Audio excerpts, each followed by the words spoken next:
305장 나 같은 죄인 살리신.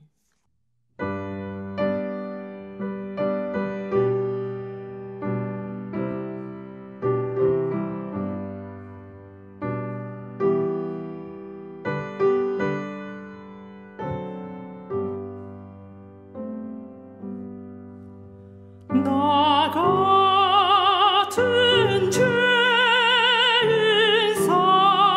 살리신 주 은혜 놀라워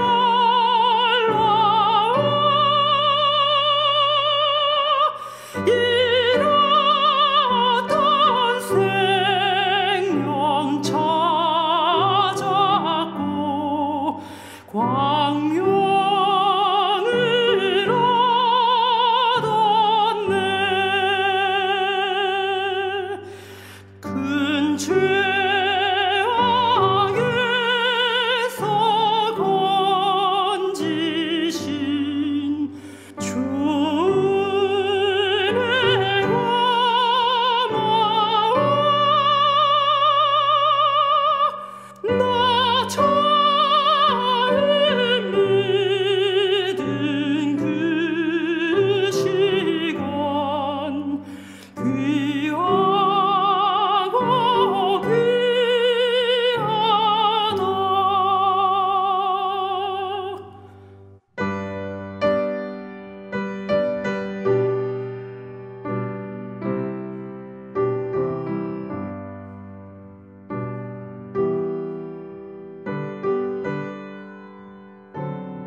이제껏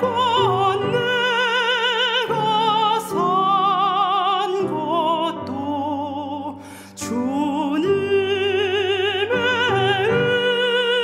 은혜라. 또 나를 장차 본향에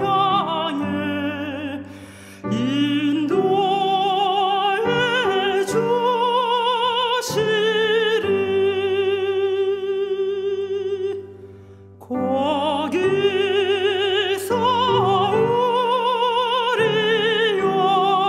영원히 주님의 은혜로 해처럼 밝게 살면서 주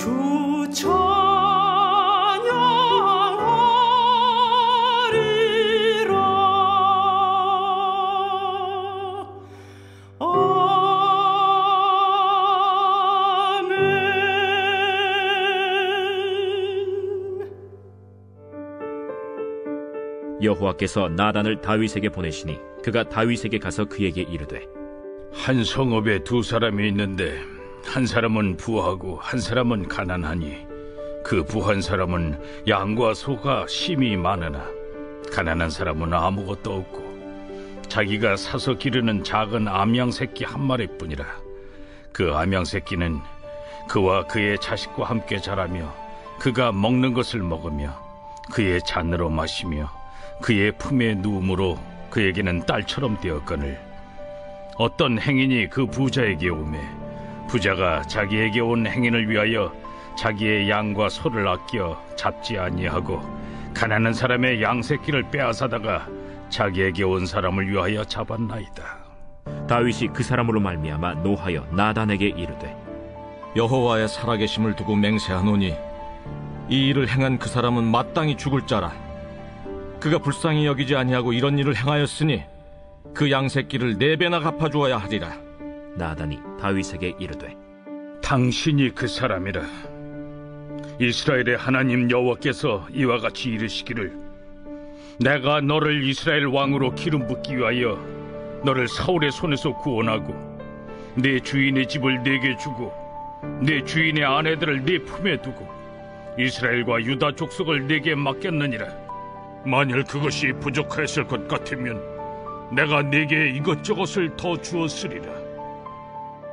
그러한데 어찌하여 내가 여호와의 말씀을 업신여기고 나보기에 악을 행하였느냐? 내가 칼로 햇사람 우리아를 치되 암몬 자손의 칼로 죽이고 그의 아내를 빼앗아 내 아내로 삼았도다. 이제 내가 나를 업신여기고 햇사람 우리아의 아내를 빼앗아 내 아내로 삼았은즉 칼이 내 집에서 영원토록 떠나지 아니하리라 하셨고, 여호와께서 또 이와 같이 이르시기를, 보라, 내가 너와 네 집에 재앙을 일으키고 내가 내 눈앞에서 네 아내를 빼앗아 네 이웃들에게 주리니 그 사람들이 네 아내들과 더불어 백주에 동침하리라. 너는 은밀히 행하였으나 나는 온 이스라엘 앞에서 백주의 일을 행하리라 하셨나이다. 내가 여호와께 죄를 범하였노라. 여호와께서도 당신의 죄를 사하셨나니 당신이 죽지 아니하려니와 이 일로 말미암아 여호와의 원수가 크게 비방할 거리를 얻게 하였으니 당신이 낳은 아이가 반드시 죽으리이다 하고 나단이 자기 집으로 돌아가니라. 우리아의 아내가 다윗에게 낳은 아이를 여호와께서 치심에 심히 앓는지라. 다윗이 그 아이를 위하여 하나님께 간구하되 다윗이 금식하고 안에 들어가서 밤새도록 땅에 엎드렸으니 그 집의 늙은 자들이 그 곁에 서서 다윗을 땅에서 일으키려 하되 왕이 듣지 아니하고 그들과 더불어 먹지도 아니하더라. 이래 만에 그 아이가 죽으니라. 그러나 다윗의 신하들이 아이가 죽은 것을 왕에게 아뢰기를 두려워하니 이는 그들이 말하기를, 아이가 살았을 때에 우리가 그에게 말하여도 왕이 그 말을 듣지 아니하셨나니 어떻게 그 아이가 죽은 것을 그에게 아뢰 수 있으랴. 왕이 상심하시리로다. 다윗이 그의 신하들이 서로 수군거리는 것을 보고 그 아이가 죽은 줄을 다윗이 깨닫고 그의 신하들에게 묻되, 아이가 죽었느냐? 죽었나이다 하는지라. 다윗이 땅에서 일어나 몸을 씻고 기름을 바르고 의복을 갈아입고 여호와의 전에 들어가서 경배하고 왕궁으로 돌아와 명령하여 음식을 그 앞에 차리게 하고 먹은지라. 그의 신하들이 그에게 이르되, 아이가 살았을 때에는 그를 위하여 금식하고 우시더니 죽은 후에는 일어나서 잡수시니 이 일이 어찌 됨이니까? 아이가 살았을 때 내가 금식하고 운 것은 혹시 여호와께서 나를 불쌍히 여기사 아이를 살려주실는지 누가 알까 생각함이거니와 지금은 죽었으니 내가 어찌 금식하랴? 내가 다시 돌아오게 할 수 있느냐? 나는 그에게로 가려니와 그는 내게로 돌아오지 아니하리라. 다윗이 그의 아내 바세바를 위로하고 그에게 들어가 그와 동침하였더니 그가 아들을 낳음에 그의 이름을 솔로몬이라 하니라. 여호와께서 그를 사랑하사 선지자 나단을 보내 그의 이름을 여디디아라 하시니 이는 여호와께서 사랑하셨기 때문이더라. 요압이 암몬 자손의 라빠를 쳐서 그 왕성을 점령하매 요압이 전령을 다윗에게 보내 이르되, 내가 라빠 곧 물들의 성읍을 쳐서 점령하였으니 이제 왕은 그 백성의 남은 군사를 모아 그 성에 맞서 진치고 이 성읍을 쳐서 점령하소서. 내가 이 성읍을 점령하면 이 성읍이 내 이름으로 일컬음을 받을까 두려워하나이다. 다윗이 모든 군사를 모아 라빠로 가서 그곳을 쳐서 점령하고 그 왕의 머리에서 보석 박힌 왕관을 가져오니 그 중량이 금 1달란트라. 다윗이 자기의 머리에 쓰니라. 다윗이 또 그 성읍에서 노략한 물건을 무수히 내오고 그 안에 있는 백성들을 끌어내어 톱질과 썰애질과 철도끼질과 벽돌 구이를 그들에게 하게 하니라. 암몬 자손의 모든 성읍을 이같이 하고 다윗과 모든 백성이 예루살렘으로 돌아가니라.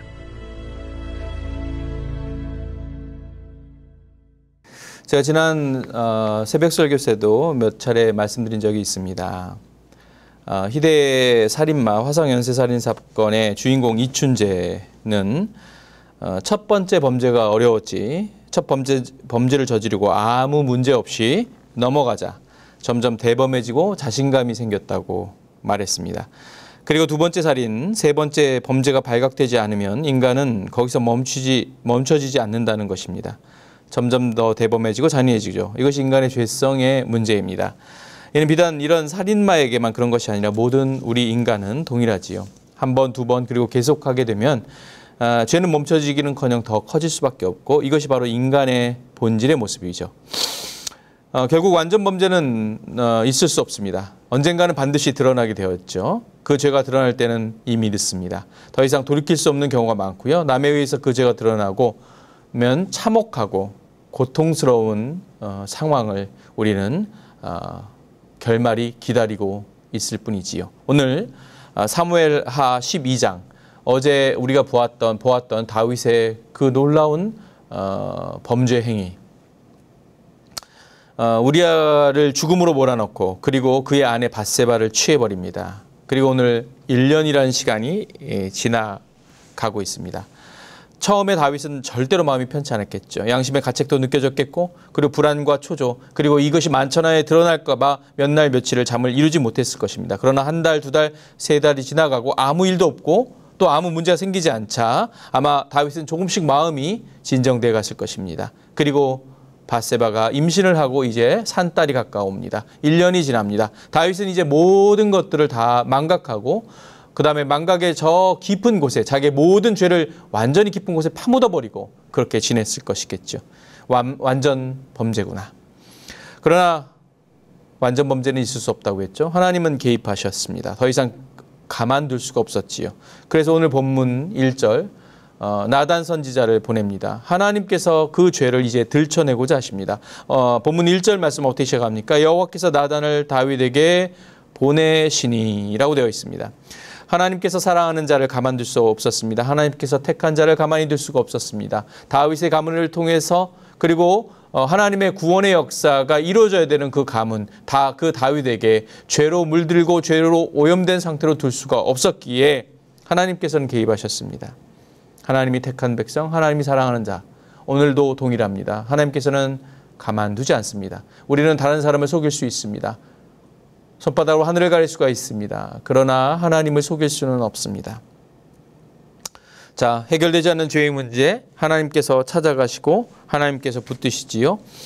우리 스스로는 죄를 회개하고 구원할 수가 없습니다. 자, 어떻습니까? 몇 차례 그 죄의 문제를 하나님께서는 사람을 통해서 경고와 사인을 줍니다. 대부분의 사람들은 그 경고와 사인을 무시합니다. 그리고 도외시하지요. 아닌 것처럼 태어난 척합니다. 그리고 나 몰라라 하지요.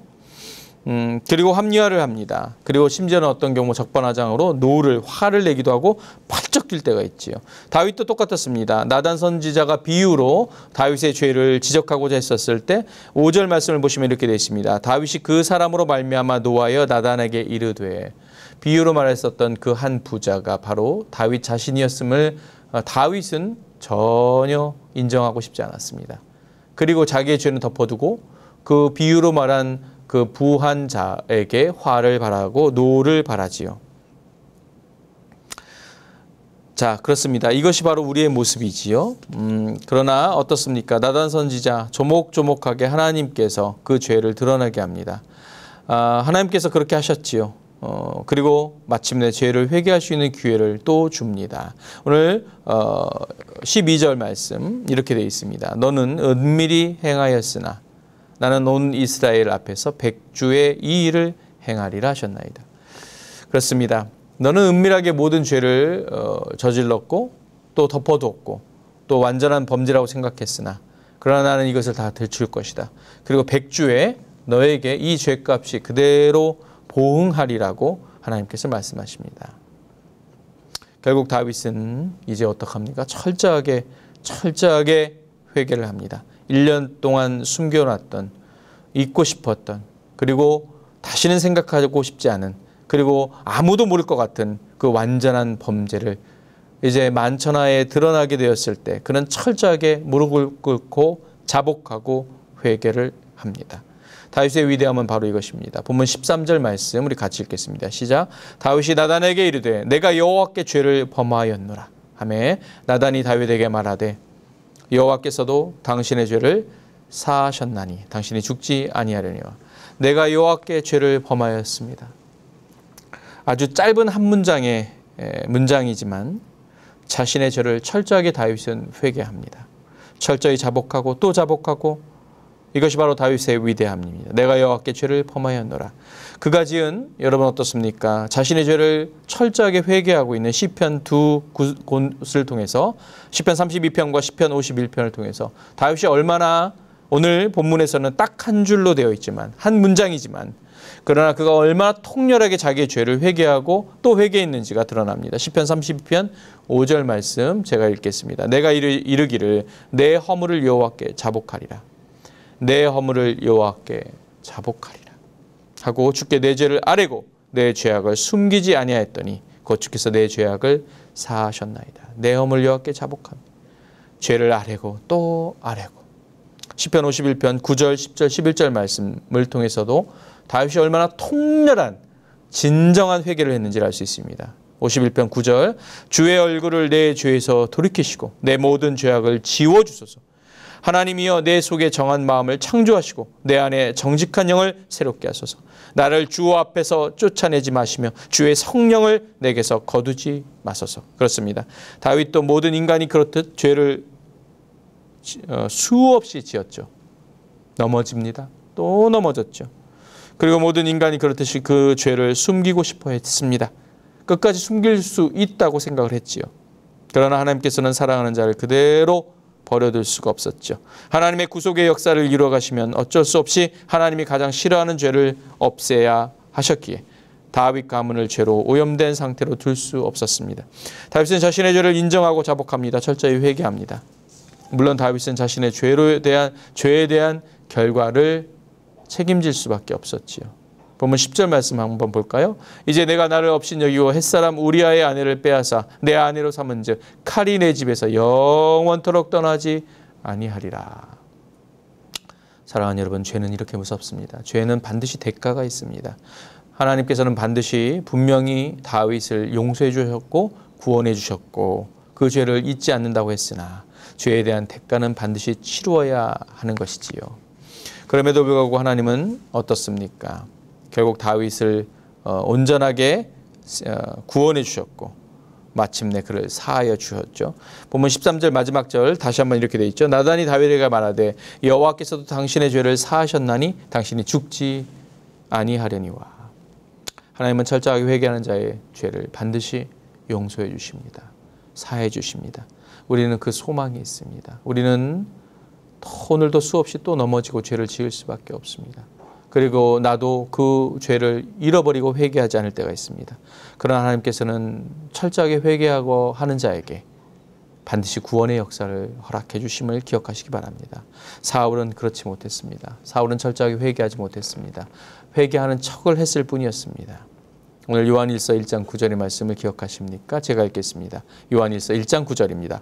만일 우리가 우리 죄를 자백하면 그는 미쁘시고 의로우사 우리 죄를 사하시며 우리를 모든 불의에서 깨끗하게 하실 것이요. 그렇습니다. 우리 죄를 자백하면 그는 미쁘시고 의로우사 우리 죄를 사하시며 우리를 모든 불의에서 깨끗하게 하실 것이라고 말하고 있습니다. 사랑하는 성가족 여러분, 혹시 아직도 회개치 못하고 있고 깊이 묻어둔 죄가 있습니까? 그 죄로 인해서 하나님의 영광을 가리고 있지 않습니까? 아니면 여러분이 하나님 앞에 나아가지 못하고 계시지는 않으십니까? 사랑하는 여러분, 하나님 앞에 철저하게 자복하시기 바랍니다. 하나님만이 유일한 구원의 길입니다. 자복하고 정말로 진심으로 통회하는 자에게 하나님은 반드시 용서의 길과 구원의 길을 허락하십니다. 그 사랑하는 자를 통해 하나님은 그래서 끝까지 사랑하시고 그리고 우리를 통해서 당신의 구원의 역사를 이루신다는 사실을 깨달으시기 바랍니다. 하나님 죄를 가장 싫어하십니다. 오늘 이 본문의 말씀 사무엘하 12장 다윗의 철저한 회개를 통해 우리 가운데 주시는 귀한 교훈이 있음을 깨달으시기 바랍니다. 오늘 여러분과 저와 여러분 하나님 앞에 그 죄를 철저하게 회개하고 그 죄의 용서함에 대한 자유를 만끽하며 그리고 하나님의 구원의 역사를 이루는 귀한 선한 도구로 쓰임받는 역사 여러분과 우리 모두 받아 누리시기를 주님의 이름으로 간절히 축원합니다. 기도하겠습니다. 사랑의 하나님, 사무엘하 12장 다윗을 통해 그의 위대함을 봅니다. 그는 우리와 똑같은 성정의 인간이었기에 수많은 죄를 짓고 또 넘어지고 또 넘어졌으나 그는 죄가 지적되고 하나님께서 그 죄를 들춰냈을 때 철저하게 자복하고 회개했습니다.